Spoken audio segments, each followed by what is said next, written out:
بسم الله الرحمن الرحيم.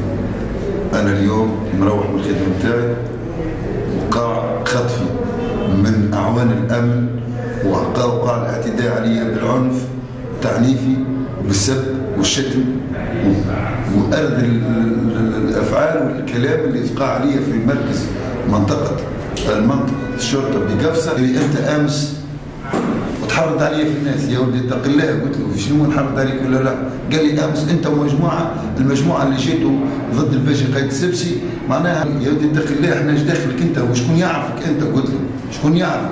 احنا هذيك وقفتنا الاحتجاجيه ضد الباشا قايد السبسي.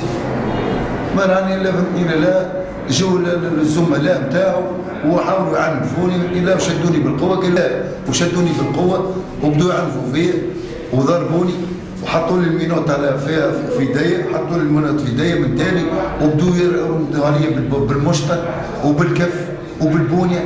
معناها 5 أعوان ومعاهم القبطان هذا والكلام الزايد والكفر والدفلان.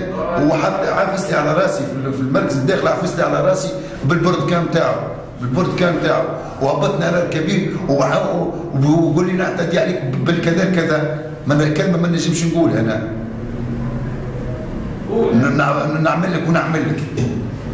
ويحاول معنا وشدني من سروالي ويعمل هكا ونفعل لك ونترك لك. كلام هذا وصلنا للدرجه هذه.